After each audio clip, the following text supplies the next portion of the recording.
Wah, ini kasus bener-bener menyedihkan banget sih guys.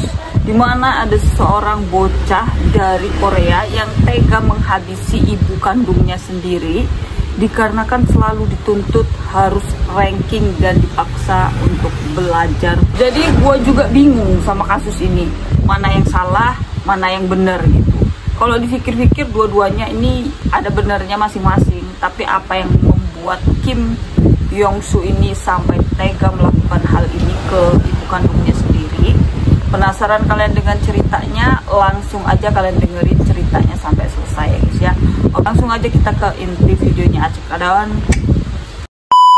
Kejadian ini sebenarnya udah lama banget guys. Ini terjadi pada tahun 2011 yang lalu, dimana ada seseorang bocah yang namanya ini udah disamarkan menjadi Kim Yong-soo. Jadi kita panggil aja namanya ini Kim ya. Yang kala itu masih berusia 19 tahun. Jadi kita panggil aja namanya ini Kim guys. Yang kala itu masih berusia 19 tahun. Kim merupakan seorang anak yang dikenal memiliki kecerdasan di atas rata-rata gitu. Dia ini dianggap pintar, dia merupakan sosok lelaki yang tampan, dia juga merupakan anak yang ceria, bahkan ini terkenal sebagai anak yang sangat penurut, teman. Saking cerdasnya si Kim pas waktu SD, dia ini pernah mendapatkan ranking 5 dari keseluruhan SD yang ada di Korea. Dengan nilai rapot yang nyaris sempurna guys, dimana hanya 2 mata pelajaran aja yang mendapatkan nilai 95 dan yang lainnya itu rata-rata 100 semua guys. Cuman 2 mata pelajaran aja yang mendapatkan 95. Wow banget kan. Bahkan diketahui juga pas si Kim ini kelas 3 SD, waktu belajarnya ini 15 jam non-stop tanpa istirahat guys. Dan pernah menduduki peringkat 5.000 pada ujian nasional SMP di seluruh Korea. Jadi di seluruh negara Korea itu dia mendapatkan peringkat 5.000 guys. Kalian bayangin aja, dia belajar aja 15 jam non-stop tanpa istirahat. Gila sih. Namun semuanya ini berubah ketika kedua orang tuanya ini bercerai, dimana ibunya ini memutuskan untuk mengakhiri segala komunikasi dengan mantan suaminya ataupun bapaknya si Kim, dan hak asuh Kim ini pun diambil alih oleh ibunya. Jadi si Kim ini tinggal sama ibunya. Jadi ibunya ini memiliki hak penuh atas kegiatan apa saja yang akan dilakukan Kim selama sehari penuh teman-teman. Jadi mulai dari dia tidur, makan, belajar, apapun itu udah diatur semua sama ibunya. Diketahui juga nih ya, ibunya ini sering melakukan tindakan kekerasan terhadap Kim dengan tujuan untuk mendidik Kim ini supaya lebih baik dalam jenjang pendidikan teman-teman. Jadi misalnya nih, nilai akademik daripada Kim ini turun ya, meskipun itu enggak terlalu berlebihan, atau nggak mungkin ibunya merasa kalau Kim ini malas-malasan belajar gitu. Ibunya akan membangunkan Kim ini tengah malam tanpa memberinya makan dan disuruh buat belajar sampai pagi menjelang sekolah teman-teman.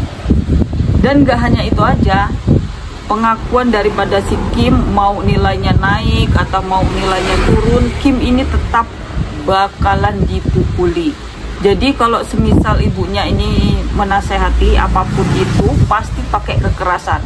Kim ini sampai nggak boleh belajar di kamarnya sendiri. Dia ini diharuskan belajar di ruang tamu ditemani sama ibunya teman-teman. Jadi bener-bener dipantau sama ibunya. Kim juga mengakui kalau dia pernah dipukul sebanyak 200 kali sampai dia berangkat sekolah ini dengan kondisi kaki yang pincang. Udah pas tengah malam dia ini dibangunin buat belajar sampai pagi, sekolah dia nggak tidur. Bahkan lebih parahnya lagi, dia ini nggak bakalan dikasih makan sama ibunya kalau semisal dia ini nggak menyelesaikan belajarnya dulu. Jadi dia ini selesai belajar dulu dan baru dikasih makanan sama ibunya, dan masih dipukuli kakinya sampai 200 kali sampai membuat dia pincang berangkat sekolah teman. Pasti di benak kalian muncul pertanyaan, lah kok Kim diam aja gitu ya kan, sama aku juga. Nah kok nggak kabur gitu kan? Kalau gua pasti udah kabur. Kim ini udah mencoba bagaimana cara untuk terhindar dari ibunya. Dia ini juga pernah kabur dari rumahnya, namun karena Kim ini tidak memiliki tempat tinggal yang lain selain di rumah bersama ibunya, dan tidak tahu dia harus lari kemana. Karena nggak ada arah dan tujuan mau kabur kemana, ya dia pun memutuskan untuk pulang, untuk kembali lagi ke rumah bersama ibunya, teman-teman. Jadi dia ini bukan nggak mau kabur ataupun diam di situ aja, namun dia ini nggak punya tujuan mau kemana gitu. Dia udah berusaha kabur, tapi lagi-lagi dia balik lagi ke rumah dengan ibunya, karena yaitu alasannya nggak punya tempat tinggal. Singkat cerita, setelah mengikuti ujian nasional, tibalah hari di mana hasil daripada ujian nasional itu diumumkan. Ternyata Kim ini mendapatkan peringkat 4.000, teman-teman, dari 400.000 siswa yang ada di Korea. Yaitu sebenarnya sudah menjadi pencapaian besar sih buat Kim ya, karena dia udah berusaha semaksimal mungkin dari 400.000 siswa ataupun 400.000 orang, kemudian dia ini menepati peringkat 4.000. Udah lumayan banget itu kan, 400 ke 4.000 tuh jauh banget ya guys ya untuk jaraknya. Tapi ini masih merasa ketakutan guys, karena jika ibunya ini tahu kalau dia peringkat segitu, ya dia akan dimarahi dan dipukuli secara habis-habisan sama ibunya, teman-teman. Jadi dia ini memutuskan untuk memalsukan angka 4.000 tersebut dan menggantinya menjadi peringkat 62. Seolah-olah dia ini peringkat 62 dari 400 peserta ujian nasional gitulah ya. Pas sudah diganti, Kim ini sadar kalau besok ada pertemuan antar wali murid dengan guru. Otomatis ibunya kan jelas datang dong. Jelas kalau semisal gurunya nanti bakal ngasih tahu peringkat Kim yang sebenarnya, gak cuma itu aja, pas udah dirubah peringkatnya, udah diganti, udah dipalsuin sama si Kim menjadi 62, itu pun dia masih dimarahi dan dipukuli habis-habisan sama ibunya guys. Agak lain emang ibunya. Jadi bisa dibilang kalau Kim ini udah capek secara fisik maupun mental sih. Akhirnya dia ini sampai nggak bisa tidur untuk memikirkan gimana nasibnya besok gitu. Ditambah dengan rasa tertekan, ditambah dengan stres, cemas, dan rasa kebencian pada ibunya. Dia pun lalu memutuskan untuk menghabisi ibunya yang kala itu sedang tidur pulas malam itu guys. Jadi dia ini berpikir keras untuk menghabisi ibunya. Aksi itu pun dilakukan oleh si Kim. Dia pun memukul kepala ibunya secara brutal dan membabi buta dengan benda-benda tumpul yang ada di sekitarnya. Lalu menikamnya dengan dapur guys. Karena menurut Kim hanya itu cara satu-satunya agar ibunya tidak dapat menghadiri acara pertemuan di sekolahnya besok. Hal itu pun terjadi pada tanggal 13 Maret tahun 2011, tepatnya jam 11 malam. Dan setelah melakukan aksi tersebut, Kim pun langsung menutup semua jendela kamar ibunya dengan sebuah lakban dan dilapisi lem agar bau busuk dari jasad ibunya tidak tercium keluar kamar ataupun tidak beredar keluar rumah gitu guys. Sebelum ibunya benar-benar meninggal, jadi ibunya ini sempat ngobrol dulu sama si Kim dalam keadaan kondisi ibunya yang udah kritis, dan percakapan itu benar-benar mengharukan banget guys. Ibunya ini sempat tanya sama si Kim, "Nak, kenapa kamu melakukan semua ini ke ibu? Kamu tidak akan menjadi orang yang sukses kalau kamu menghabisi ibumu sendiri." Dan Kim pun menjawab, "Kalau aku tidak melakukan ini, mungkin ibu yang akan menghabisi suatu saat nanti. Banyak hal yang ibu tidak tahu tentang aku, maafkan aku ya bu." Dan itu merupakan obrolan terakhir mereka berdua sebelum akhirnya ibunya ini meninggal dunia. Jalani kehidupan seperti biasanya, layaknya tidak terjadi apapun. Bahkan diketahui kalau si Kim ini juga sering mengajak temannya buat makan-makan di rumahnya.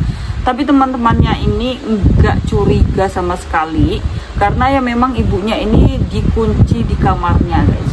Dan kalau semisal temannya tanya ibunya kemana, Kim ini selalu beralasan entah itu ibunya lagi keluar negeri, apa lagi ada kepentingan, atau lagi ke pasar. Intinya nggak ada di rumah, pasti dia ini selalu ada alasan guys.